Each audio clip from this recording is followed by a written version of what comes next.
Today we are going to update the firmware of your Netgear AC750 using the Netgear support website.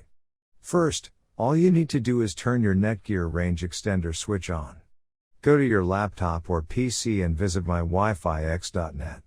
Now log in using the username and password. In case if you forget your username or password, then please get in touch with our support team. They will help you out to solve the issue.